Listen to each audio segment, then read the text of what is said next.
Bonsoir à vous qui êtes au rendez-vous de ce 19h30. En sommaire, des cartons de bûchettes, d'allumettes entièrement emportés par les flammes à l'échangeur de Godoma en cette mi-journée.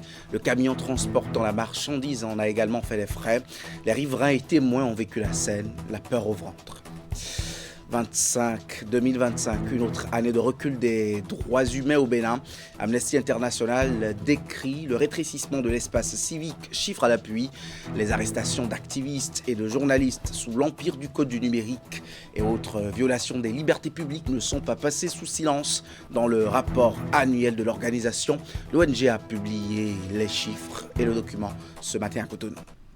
Première séance de mise au vert des 7 lutteurs convoqués pour le stage de préparation de la sélection nationale en prélude au championnat d'Afrique.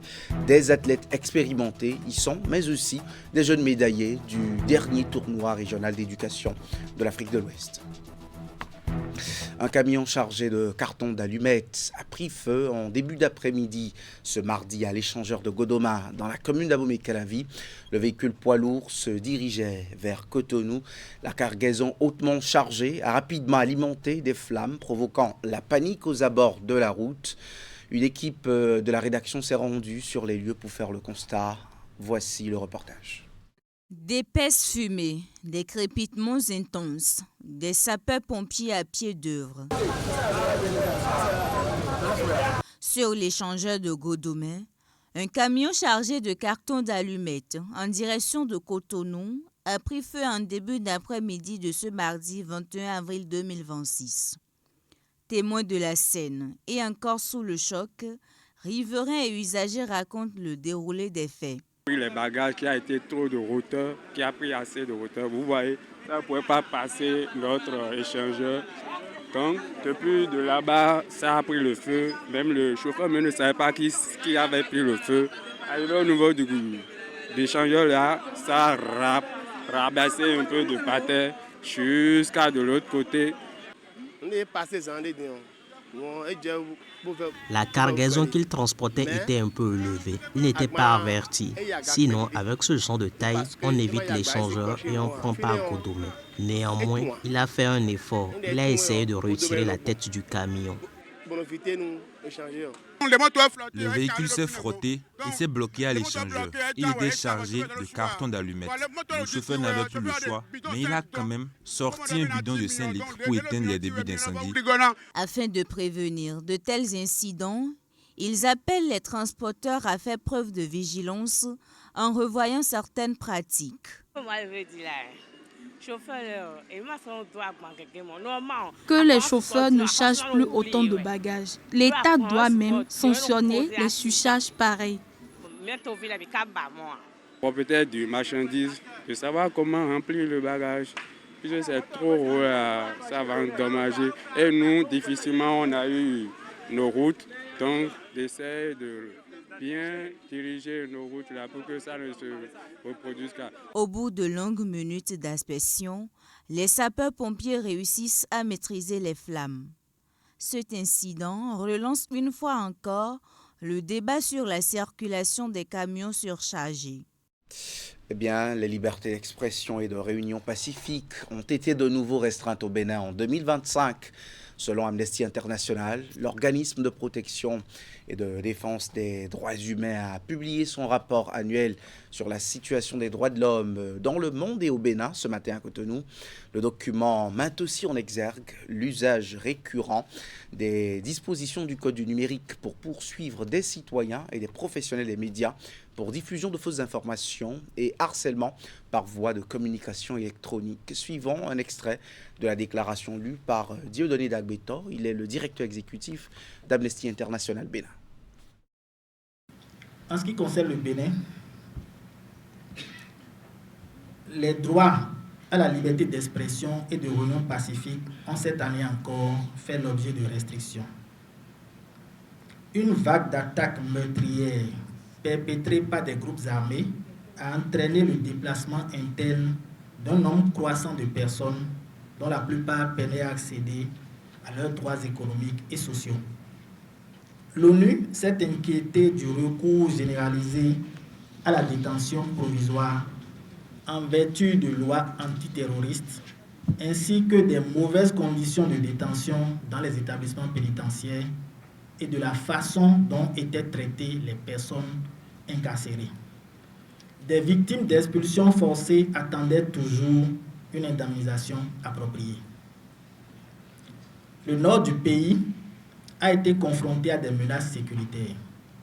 Entre janvier et octobre, les forces armées béninoises ont été prises pour cible par des groupes armés, dont le groupe de soutien à l'islam et aux musulmans, affiliés à Al-Qaïda, qui ont tué au moins 82 soldats. Une cinquantaine de personnes au moins ont été placées en détention provisoire à la suite d'une tentative avortée de coup d'État survenu le 7 décembre. Sur la liberté d'expression, le Bénin a reculé de la 89e à la 92e place dans le classement mondial de la liberté de la presse publié par Reporters sans frontières. Ce rapport d'Amnesty International se projette également dans l'avenir. L'ONG internationale fait des recommandations aux autorités des pays du monde entier et en particulier à celle du Bénin. On va retrouver le directeur exécutif au micro d'Esther Tofa et Moufid Sagbora.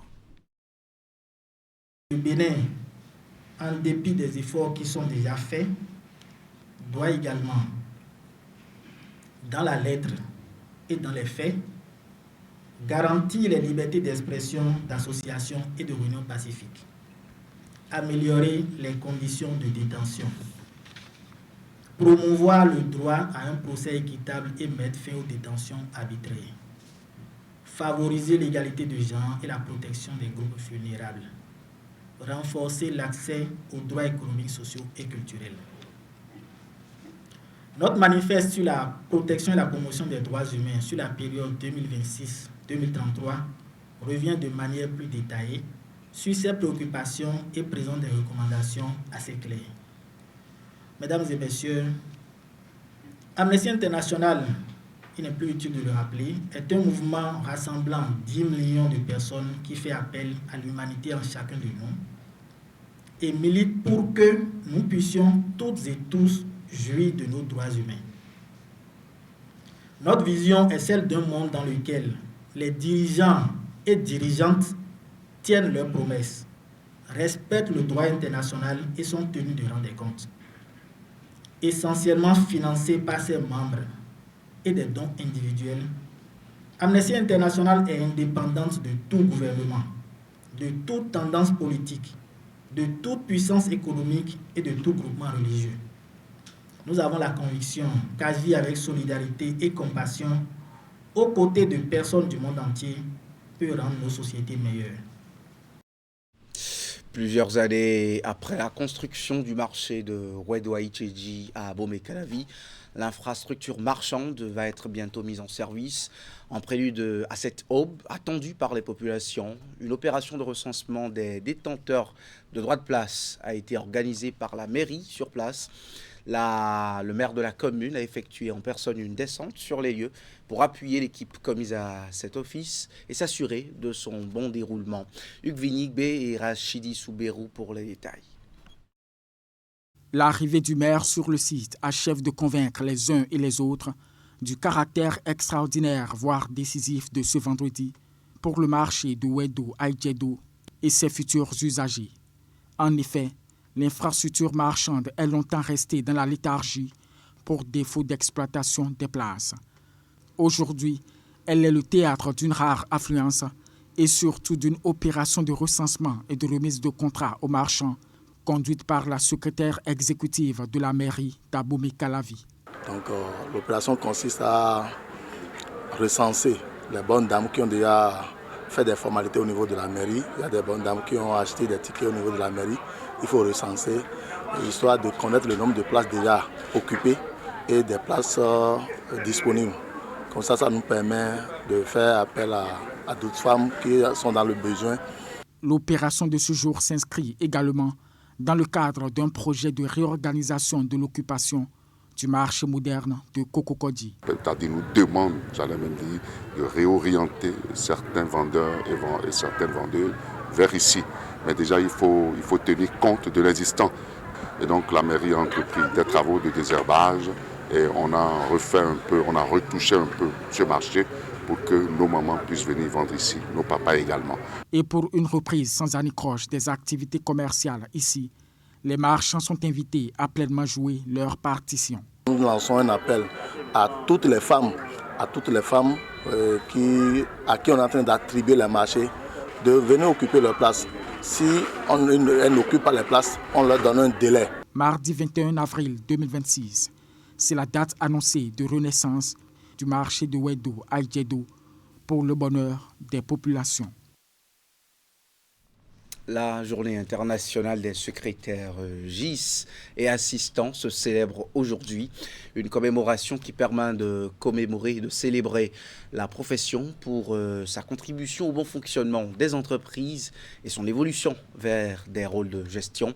Je vous propose ici un extrait sur les attributions d'un secrétaire dans une institution administrative ou en unité d'entreprise. Quand nous parlons de secrétaire, dans une administration, il faut retenir celui-là qui traite les courriers. C'est lui qui produit les courriers. L'information stratégique, c'est lui qui produit ça. C'est lui, le secrétaire ou la secrétaire, qui produit ces informations-là. Je dis, c'est lui qui est chargé, c'est le cœur, je dirais, c'est le cœur de l'entreprise. Là, tout ce que vous voyez là, toutes les administrations, tous les services tournent autour du secrétaire. Je prends le service commercial, la gestion des documentations, il converge vers le secrétaire. Elle ou il a les informations stratégiques de l'entreprise. C'est pourquoi le mot secrétaire, elle tait les secrets. Si elle doit parler, l'information sera futée. En fait, c'est son vrai rôle. J'ai dit, gérer le courrier, produire aussi le courrier, courrier en termes de courrier arrivé, courrier départ, les saisies stratégiques, porter assistance aux responsables d'entreprise en termes de préparation des réunions, en termes de rapportage des réunions. Voilà, c'est le rôle qu'il joue. Donc, vous constatez que si on doit garder, on dit les paroles s'envolent, les écrits restent. Si les écrits doivent être restés, c'est le secrétaire ou la secrétaire qui s'en occupe.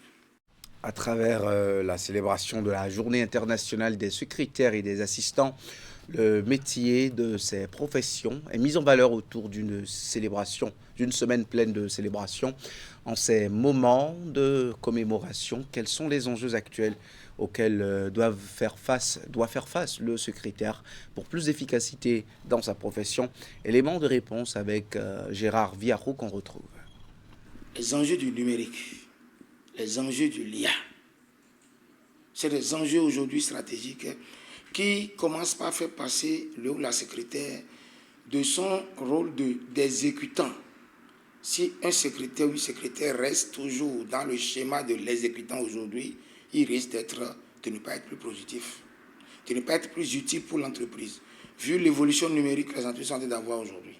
Vous voyez, le ou la secrétaire logiquement doit savoir une chose, il part de l'exécutant aujourd'hui. C'est un enjeu. Aujourd'hui, c'est une difficulté. Tout secrétaire qui veut rester seulement au niveau des paperasses aujourd'hui, commence par constater qu'il risque d'être relevé au dernier plan. C'est la première chose. Parce qu'aujourd'hui, avec l'IA qui est l'assistant invisible, vous voyez, d'abord, tout administrateur aujourd'hui doit maîtriser l'outil informatique, au moins doit maîtriser le numérique, et pire, doit s'associer avec l'IA en termes d'assistance à la réunion. Aujourd'hui, je fais finir une réunion, l'IA peut me produire la note de la réunion, des travaux, gestion des courriers. L'IA peut me produire une stratégie de gestion des courriers qui m'amène à ne plus tellement me dépendre de ce poste de secrétaire. Ça veut dire que j'ai un secrétaire invisible, un secrétaire invisible. Ça fait partie des enjeux. Parce que les enjeux ont évolué en fait. Les enjeux ont évolué. Avant, oui, on voyait des difficultés comme les pressions. Une secrétaire difficilement reste avec son patron, avec les questions de harcèlement. Nous devons comprendre aujourd'hui que le secrétaire ou la secrétaire, pas de l'exécutant, a plus une assistante de direction. Donc, la secrétaire doit travailler encore plus pour s'adapter et voir comment coordonner les projets de l'IA, par exemple. Parce que là, on peut produire des documents par l'IA, mais l'IA ne peut pas avoir le sentiment réel dans lequel on doit produire un document. Et c'est l'humain qui peut le faire. Donc, la secrétaire sort du carcan d'exécutant et commence par être un stratège, un analyste des situations, le traitement des courriers. Oui, l'IA le fait, mais il devient coordonnateur des actions de l'IA, etc., etc. Il existe des chemins qui ne se parcourent pas avec les pieds, mais avec l'esprit. Dans le souffle de l'aube à Cotonou, les hauteurs sacrées du temple Shaolin, un homme a tracé une voie unique, celle de la discipline et de l'excellence. Champion, ambassadeur et trait d'union entre deux cultures, notre reporter Ulrich Gaba nous emmène à la découverte de Fabrice Ndofina, un parcours atypique au cœur du Wushu, où l'effort devient un langage universel. Suivons ensemble ce magazine. Dans le silence de l'aube, un souffle précis, puissant.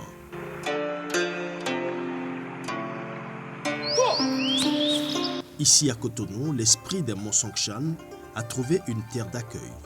Fabrice Ndofina ne pratique pas seulement un sport, il sculpte une discipline millénaire.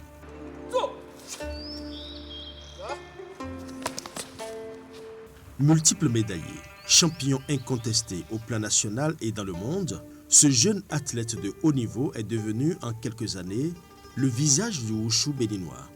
Un palmarès qui force l'admiration, fruit d'un destin forgé dans l'acier de la volonté. Ce qui m'a intéressé chez Maître Fabrice, c'est qu'il est polyvalent. Il est dans tout, quelle que soit la branche de Wushu sur laquelle vous l'amenez, il répond toujours. Et c'est également lui qui est l'encadreur national pour l'équipe nationale de la Fédération béninoise de Wushu. Il avait environ 7 ans, 8 ans dans le temps. Donc il allait à l'entraînement avec nous. Il s'entraînait sans cesse. C'était sa passion en fait. Mais pour atteindre les sommets, il a fallu traverser les épreuves. Le chemin de la maîtrise l'a conduit là où peu d'élus posent le pied. Le mythique temple Shaolin en Chine. Une immersion totale, une quête spirituelle et physique au cœur des racines martiales.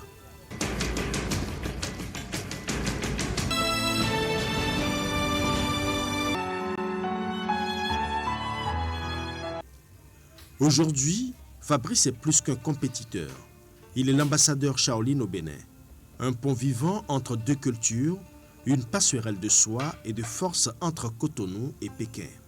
Ce trophée, c'est un trophée de meilleur, d'excellence, que c'est écrit Shaolin Games, que j'ai décroché également au championnat du monde de Shaolin.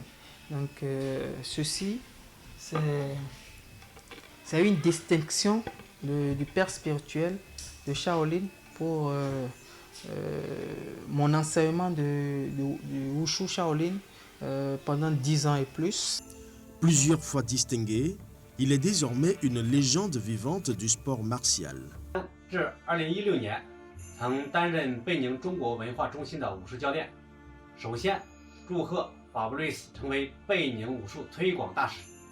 Cette promotion permettra à M.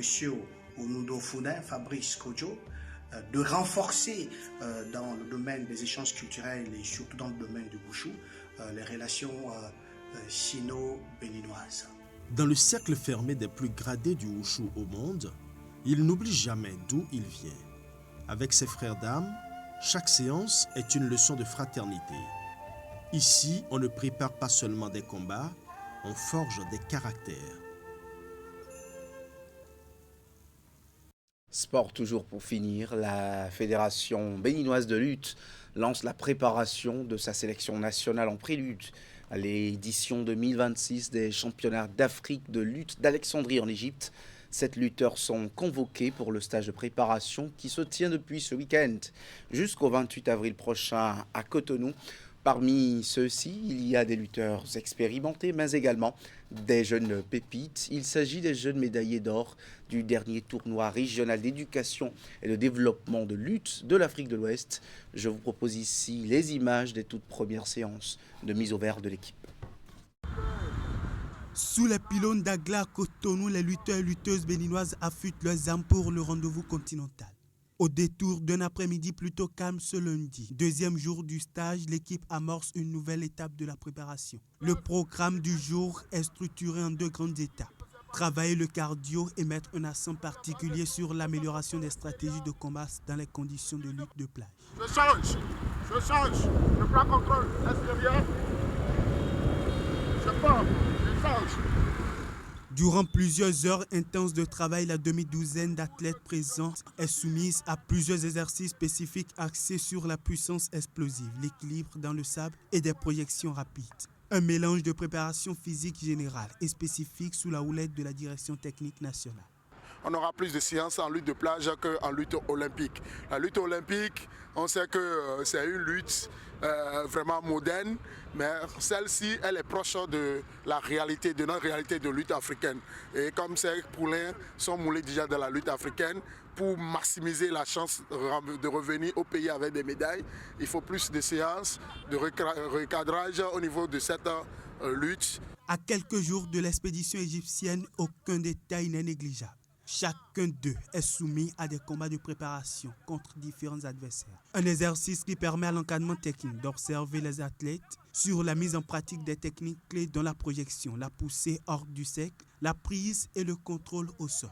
Les aspects qui vont leur permettre de pouvoir avoir rapidement des points, parce que déjà à 3 points, ils ont déjà gagné le combat. Donc du coup, on a travaillé sur la sortie. Je veux sortir l'adversaire. Alors comment je dois faire pour pouvoir réussir la sortie? Ou carrément, si je suis en position défavorable, c'est-à-dire si c'est moi que l'adversaire veut faire sortir, quelles sont les stratégies que moi je vais utiliser pour pouvoir renverser la tendance? Nous allons continuer toujours dans la même dynamique. Avec un groupe presque au complet, le travail se poursuit dans une atmosphère rigoureuse. Des séances spécifiques sur la lutte olympique ne seront pas du reste. Un plan de travail bien élaboré en vue de permettre aux athlètes d'être suffisamment préparés pour le challenge continental. Médaille de bronze lors de la précédente édition, le Bénin vise cette année la première marche du podium des championnats d'Afrique de lutte de plage et de lutte olympique. C'est tout pour cette édition. Merci de l'avoir suivi. À 20h, l'actualité se poursuit sur Canal 3 Bénin. Romuald Ouadani et la gestion de ses soutiens. C'est l'intitulé du thème en débat ce soir. Merci de suivre et de nous rester fidèles sur Canal 3 Bénin.